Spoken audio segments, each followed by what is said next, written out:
What you are looking at is the team setup with which, as a new player to Watcher of Realms, I have beaten Gear Raid 2 up to stage 70 so far. Here you see I fielded 2 tanks, only 2 DPS, but 4 heroes that can heal. The goal of this video is to explain why I've chosen the setup depending on the boss mechanics, to give especially newer players like me an idea how to beat Gear Raid 2 up to stage 18. Here it is more important for me that you understand the general concept of my setup than you copy it, because I can't expect that everyone has the same heroes, especially new players. I also wouldn't say that I have the best setup, because my choices are made based on what I can choose out of my limited hero pool. I also want to mention that I don't stick with the terms healer and tank for what the game suggests. There are other heroes that can tank beyond the defender class, as the same goes for the healers too. The first thing we have to realize in this fight is that the damage requirements are low, as you can see here, where the boss is dying easily with only 2 DPS. My main DPS here is Idril, because, in my experience, she is great at nuking single targets down, like boss monsters. So for your first DPS, take whoever can nuke single enemies the best. I think the same counts also for the second choice. But here I had to field Iona. Normally, you field her to nuke down larger groups of enemies that are weak to magic damage. But since I'm still limited with my hero choices, I thought it was my best alternative, because at least her attack is high enough to overcome the defense of the boss and deal acceptable damage. The first DPS I placed after I set up my healers and the tanks. The second right around when the boss lost his shield. Why I did this, I will explain after I have gone over the boss skills and my healer picks. The first boss skill is the Megalith shield, which makes him nearly invulnerable. The second boss skill is the Earthshake. This ability deals high consecutive physical damage to all targets 3 times.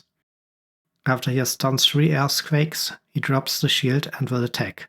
That's the point where you simply nuke down the boss, and the fight is won in most cases. The Earthshake is the ability where he punches a few times on the ground, and your group suffers high physical damage. This ability is the reason why I fielded Vortex and Mariel, because both have an ultimate which shields the whole group. So, on the first Earthshake, I popped Vortex ultimate, and on the second, Mariel's, and so on. Basically, I alternated between their ultimates on each Earthshake phase. But keep in mind that Mariel needs her first awakening level to make this work, because this unlocks that every hero is healed by 25% when she uses her ultimate. Also, abilities like Serenade of Hope from Daya Chan, which applies physical and magical damage reduction to all allies in range, is helping during this phase. The fourth healer pick was Constance. Here I also used what I had at hand, and I have no idea if another healer with group healing would be more effective. But the Inspire from her ultimate helped me to nuke the boss faster, since I was afraid to run into another Earthshake after the boss dropped his shield. Also, she can press out single target heals when she is not attacked, which definitely helped with the healing.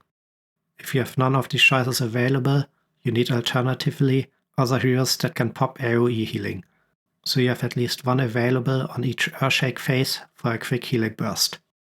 The third important boss skill is Sandstorm. The Sandstorm deals continuous damage to all targets equal to a percentage of the current target's max HP. To counter the skill, we need a hero that can continuously heal out the damage. This is the reason why I used Yao-chan. Her Serenade of Hope will heal all allies in range periodically. If you know alternatives for her, feel free to share them in the comments, because I think she is a pick that especially newer players don't have, unlike me, who picked her directly up as a guaranteed pick after 200 summons in the last event. On stage 19, the boss will also get the Golem's Shriek ability, which deals to each hero 150% of their max HP damage upwards, depending on the stage. Since I managed so far to beat the Gear Raid 2 just up to stage 70, I won't cover how to counter this ability, but I guess here we need a lot of defense and shields to counter the ability. As tanks, I choose Malveria and Talon. I guess here I was super lucky with my summons, because both can be super tanky and deal good amounts of damage at the same time, from my experience, which helped to kill the enemy monsters that charged in and threw rocks before the tank is overwhelmed. But in general, I advise taking the most tanky tanks in these positions, because their most important job is to stay alive. Also tanks that are helping with shields or other abilities to help to keep the group alive are recommendable. Probably also defense-based tanks are better here instead of my used HP tanks, since the Sandstorm deals percentage-wise damage. But before we have a look at the whole fight, I would appreciate it if you would take a moment to like and subscribe to the channel to support me, if you found the video helpful so far. For the order of the hero placement, it is important that the first anti-air shack healer is placed immediately, so he can start gaining rage immediately. After this I placed my group healer to counter the Sandstorm to relieve the pressure from this ability. As third, I had to place my first tank to stop the incoming monsters on the left lane.